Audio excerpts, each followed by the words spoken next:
ओम नारायण नमः भक्तों, आप सभी को श्रावण मास एकादशी कामिका एकादशी की ढेर शुभकामनाएं। भक्तों, सावन का महीना आरंभ हो गया है। सावन के पवित्र त्योहार में आती है सबसे प्रमुख एकादशी, जो श्रावण मास की कृष्ण पक्ष की एकादशी तिथि होती है। कामिका एकादशी भगवान श्री कृष्ण एकादशी है।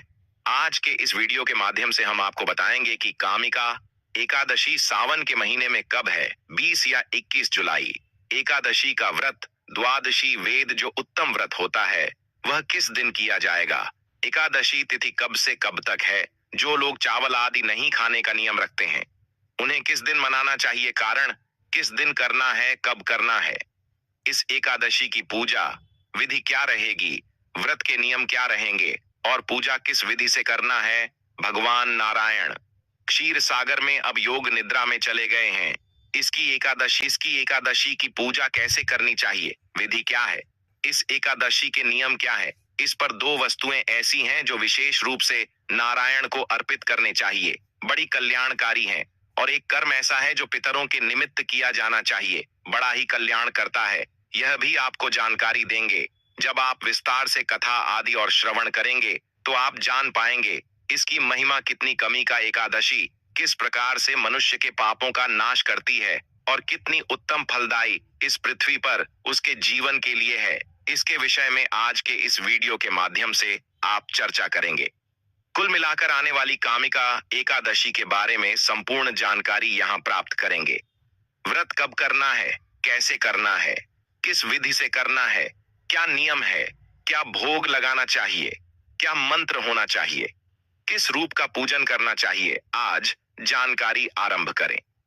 उससे पहले आपसे निवेदन है कि यह भगवान श्री हरि की परम पुनीत कामिका एकादशी से संबंधित वीडियो है, तो कृपया इसे एक बार लाइक अवश्य कर दीजिएगा। भगवान की कृपा प्राप्त करने के लिए, श्री हरि का आशीर्वाद प्राप्त करने के लिए कमेंट बॉक्स में अवश्य लिखिएगा जय श्री हरि या ओम नमो भगवते वासुदेवाय। भगवान वासुदेव अवश्य कृपा करेंगे और उनके आशीर्वाद से आपके सभी मनोरथ सिद्ध होंगे। हम यहाँ पर सभी व्रत और त्योहारों की सही शास्त्रीय जानकारी प्रदान करते हैं। ज्योतिष शास्त्र और पंचांग के आधार पर आपको बताते हैं कौन सी तिथि कब है, क्या विधि है, क्या नियम है, क्या मुहूर्त है, कैसे व्रत आदि करने चाहिए। यदि आप सभी व्रत और त्योहारों की सही शास्त्रीय जानकारी प्राप्त करते रहना चाहते हैं तो कृपया चैनल को भी सब्सक्राइब कीजिए और बेल आइकन को प्रेस कीजिए। जब आप सब्सक्राइब का बटन दबाएंगे तो वहां एक घंटी का निशान बना हुआ आएगा, उसको अवश्य दबाइएगा, तभी आपको हमारे सारे वीडियो प्राप्त होंगे। अन्यथा आपसे जानकारी छूट जाएगी। तो कृपया चैनल को सब्सक्राइब करें और बेल आइकन को प्रेस करें। ले बात करते हैं। आने वाली एकादशियां दोनों ही महत्वपूर्ण कृष्ण पक्ष में आती है, कामिका एकादशी और उसके बाद आने वाली है पुत्रदा एकादशी।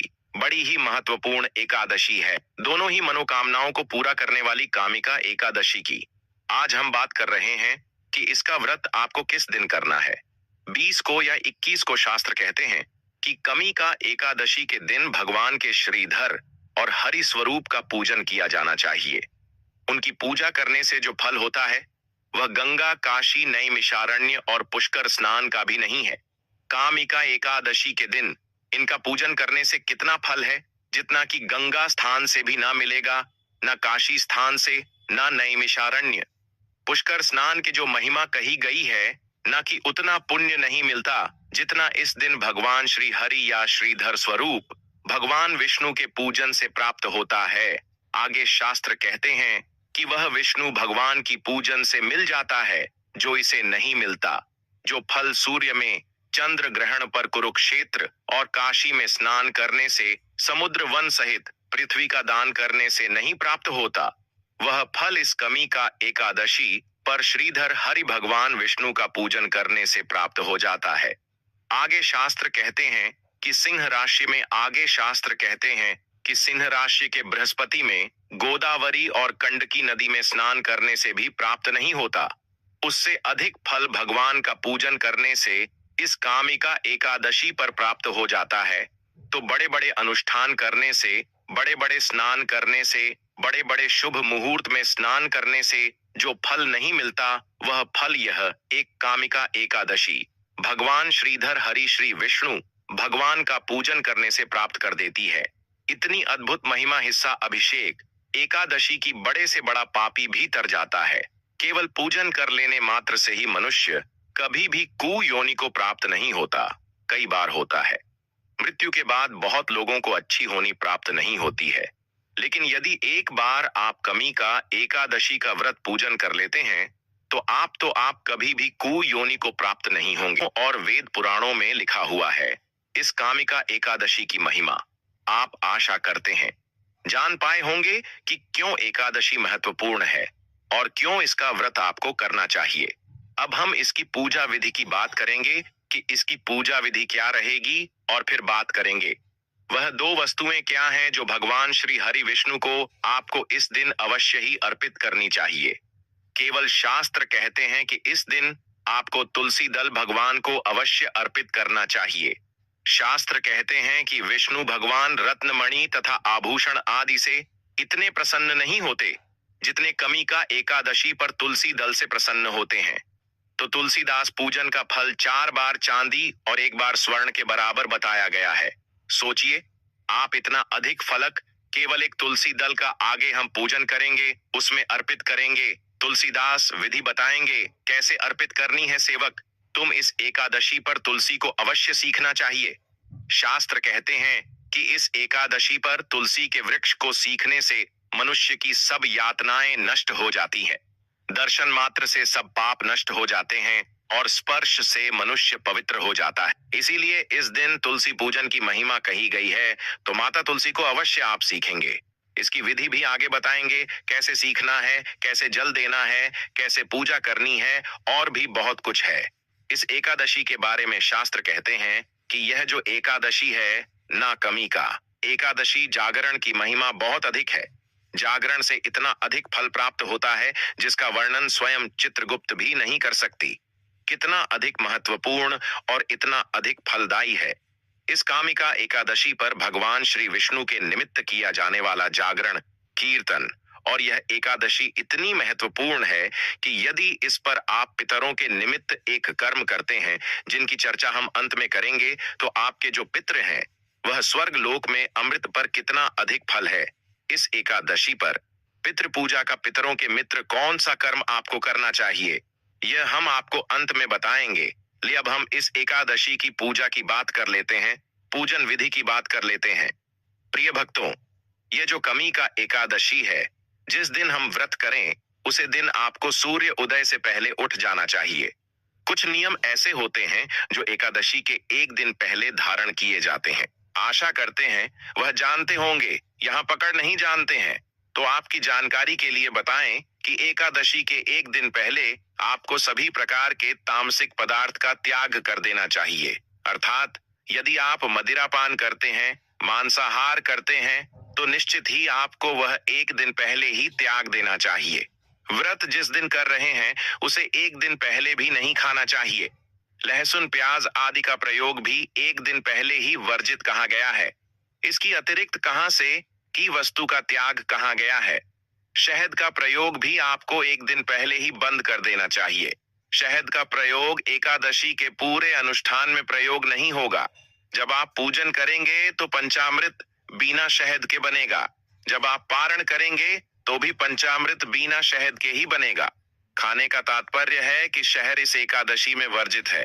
ध्यान दीजिएगा कहां से के बर्तन का प्रयोग नहीं होगा, हमने आपको पहले बताया। इसके अतिरिक्त मशहूर की दाल आपको नहीं खाने चाहिए। मूली और बैगन आपको एक दिन पहले ही त्याग देना चाहिए। व्रत वाले दिन तो कोई खता भी नहीं है। जो व्रत करता है और एक दिन पहले भी इसे ग्रहण नहीं करना चाहिए। किस प्रकार से नियमों का पालन करते हुए आपको ब्रह्मचर्य दशमी तिथि को धारण करना चाहिए। रात्रि को मुख्य स्वच्छ करके सोना चाहिए, जिससे कि अन्य का दाना मुंह में ना रहे। और कामिका एकादशी व्रत वाले दिन आपको सूर्योदय से पहले अवश्य ही उठ जाना चाहिए। प्रयास कीजिए, यदि ब्रह्मोत में उठ पाए, अगर प्रमोट करना भी उठ पाए तो कोई बात नहीं, परंतु सूर्योदय से पहले आपको अवश्य छूट जाना चाहिए। उठने के बाद स्नान कीजिए, पवित्र स्नान की महिमा सभी प्रमुख तिथियां पर कही गई है, तो आपको गंगा स्नान कीजिए।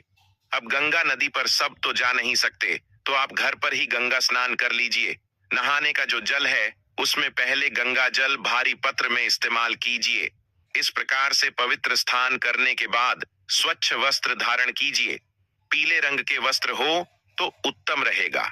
आप जो भी शुद्ध वस्त्र हैं उनको पहले काले रंग के और नीले रंग के वस्त्र वर्जित कह गए हैं, तो काले रंग या नीले रंग के जो वस्तु है उनको पहन के आपको पूजन नहीं करना चाहिए।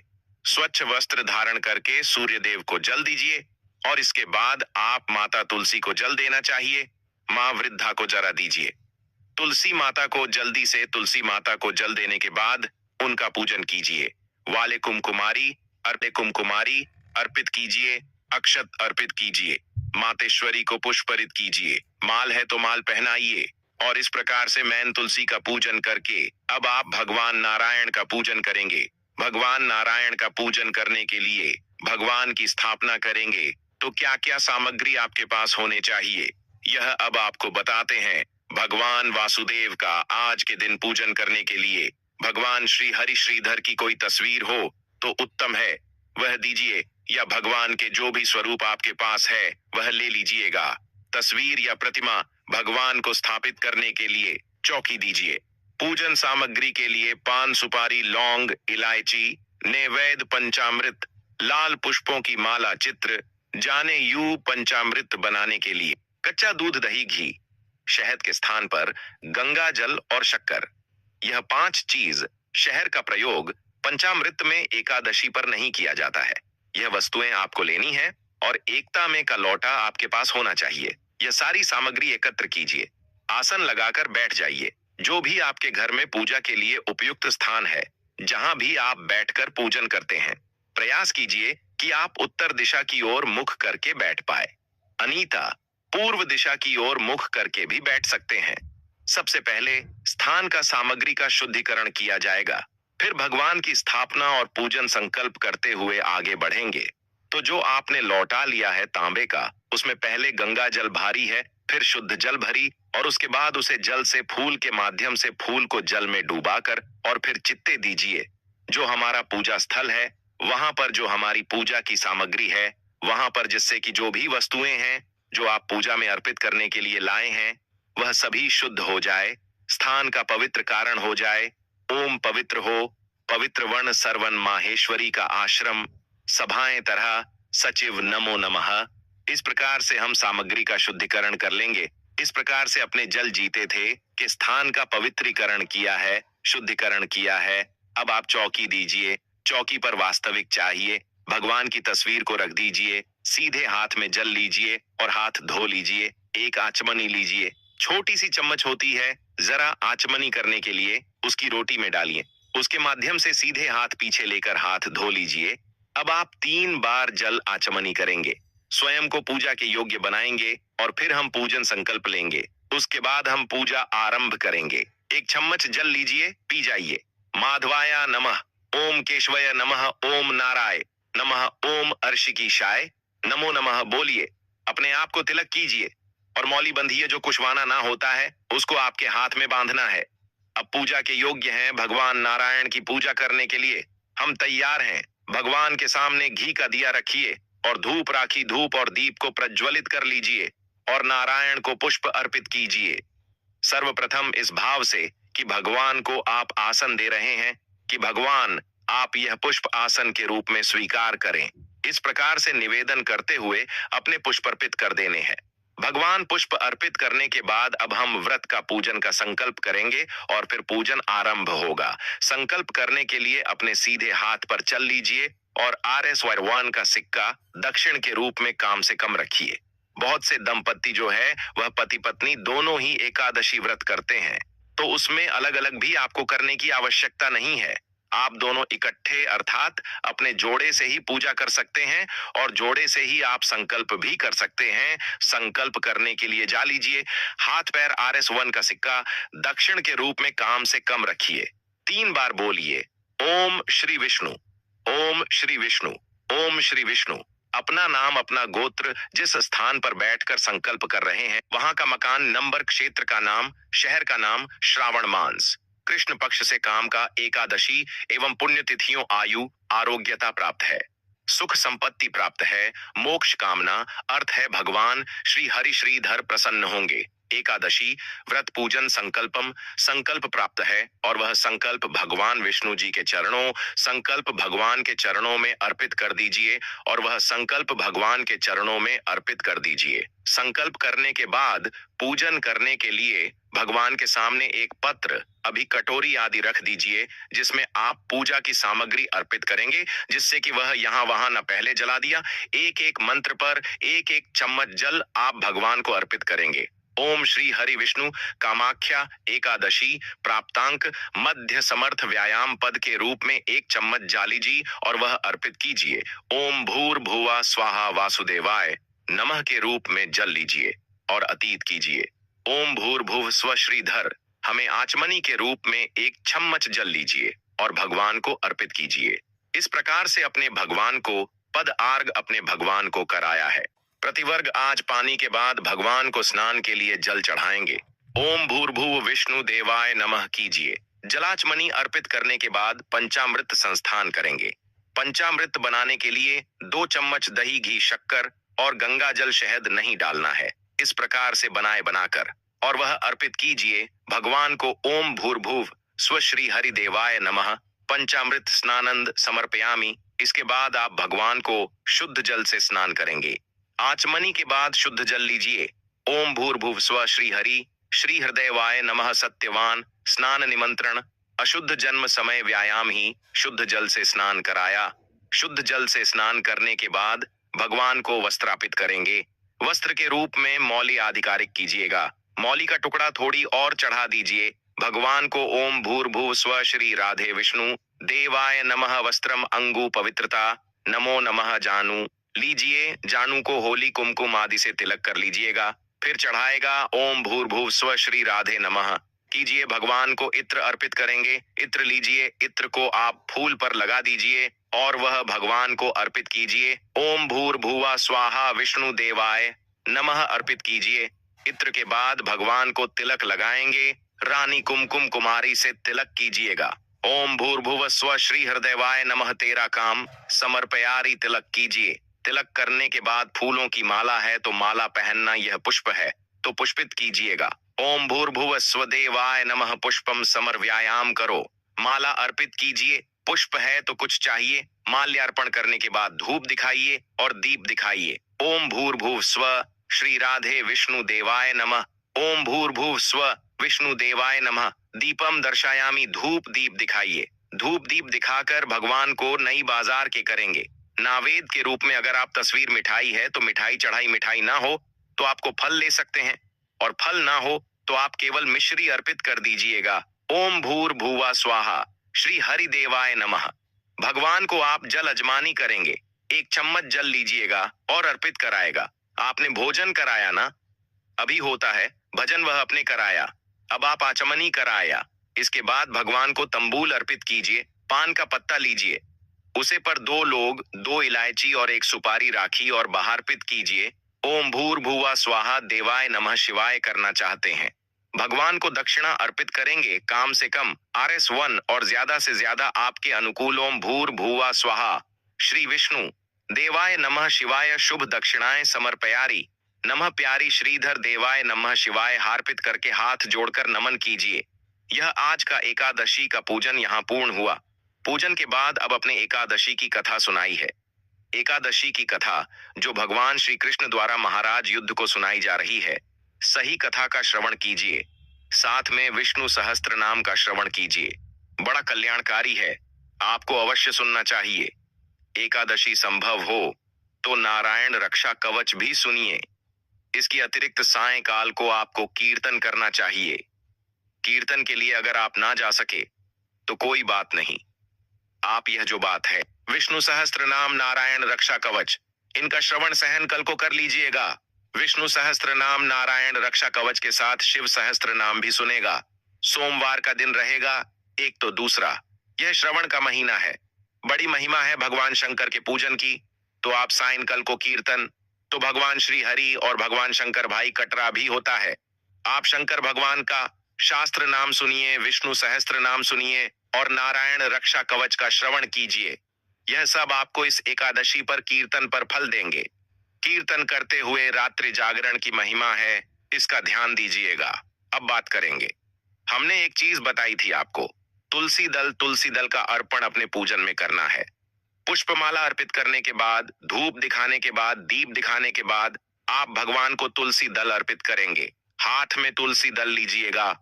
ओम भूर्भुव स्व श्री विष्णु देवाय नमः तुलसी दल समर्पयामि सिद्ध कीजिए। भगवान को तो यह तुलसी दल है जो आपको इस स्थान पर भगवान को अर्पित करना है। चतुर्वास में भगवान को दूर्वा आवश्यपित करने चाहिए, तो दूर्वा लीजिएगा और वह भी पूजन में भगवान को अर्पित कीजिएगा।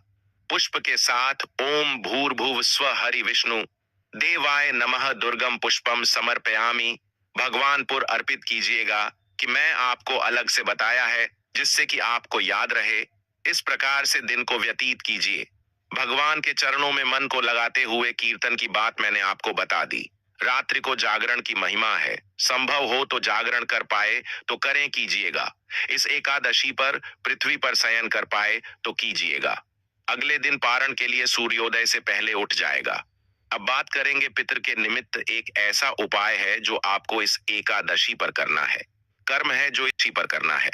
सबसे पहले तो एकादशी के दिन आपको गीता के साथ में अध्याय का श्रवण करना चाहिए। एक लौटा लीजिएगा, उसे तांबे का, उसमें पहले गंगा जल भारी है, काले तिल डालिए, तुलसीदास डालिए, कुछ हो तो कुशल डालिए, सफेद पुष्प डालिए, लोट को सामने रखिए, दक्षिण की ओर मुंह करके गीता के साथ में अध्याय का श्रवण कीजिए और उसका जो पुण्य है वह संकल्प करके अपने पितरों को समर्पित कीजिए। उसके बाद उसे जल्द से पितरों का तर्पण कीजिए, जल अर्पित कीजिए। पितरों के निमित्त इससे आपके पितरत होंगे। ये कर्म आपको एकादशी पर अवश्य करना चाहिए। इसकी विधि जो है, जब हम वीडियो अपलोड करते हैं ना, कि कैसे आपको 7वें अध्याय का श्रवण करना है, क्या क्या करना है, उसमें साथ में विधि भी आपको बता देते हैं कि ऐसे आपको यह सुनना है, यह चीज डालनी है और ऐसे जल अर्पण करना है। यह दर्पण की विधि है, तो आपको चिंता करने की आवश्यकता नहीं है। पूरी विधि के साथ हम आपके वहां समझा देते हैं। तो आप चैनल पर नए हैं तो चैनल को सब्सक्राइब कर लीजिए, ताकि आगे की जो भी महत्वपूर्ण जानकारी होगी। तो चलिए भक्तों, आप जान लेते हैं कि पूजा का शुभ मुहूर्त क्या है, अभिजीत मुहूर्त क्या रहेगा, व्रत पारण किस तारीख को करना है और इस महीने में एकादशी कब पड़ रही है। 2025 में कामिका एकादशी तिथि आरंभ हो रही है। 20 जुलाई 2025 को दोपहर 12:12 बजे से एकादशी समाप्ति। 21 जुलाई 2025 को सुबह 09:28 बजे एकादशी का समापन होगा। इसलिए व्रत का संकल्प व पूजा 21 जुलाई 2025 सोमवार को करना उचित है। अब बात कर लेते हैं पूजा के शुभ मुहूर्त की, कि पूजा करना कितने बजे शुभ रहेगा। ब्रह्म मुहूर्त लगभग 04:14 AM, 05:08 AM, कुछ स्रोतों में समान रूप से 20:07:08। अभिजीत मुहूर्त लगभग 12:00 PM, 12:29 PM, कुछ में 12:06 PM, 12:29 PM तक रहेगा। तो आप इन दोनों समयों में पूजन करना अत्यंत शुभ माना जाता है। एकादशी व्रत पारण का समय निम्नवत है।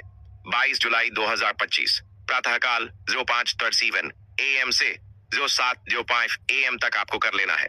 शुभ मुहूर्त में पालन करना शुभ होता है। यही शुद्ध और उपयुक्त समय माना गया है। बात करें इसके महत्व की, तो एकादशी का हिंदू धर्म में बहुत ही अधिक महत्व है और इसका महत्व और भी अधिक इसीलिए बढ़ जाता है क्योंकि यह सावन के महीने में पड़ी है। तो जानकारी आपको थोड़ी सी भी अच्छी लगी हो तो वीडियो को लाइक जरूर करें, कमेंट बॉक्स में लिख दें जय हरि विष्णु, हर हर महादेव किसी के साथ आप अपनी राशि भी कमेंट बॉक्स में डाल दें, ताकि आपकी राशि के अकॉर्डिंग जो भी उपाय होगा वह हम आपको आपके कमेंट के रिप्लाई में जरूर ही बताएंगे।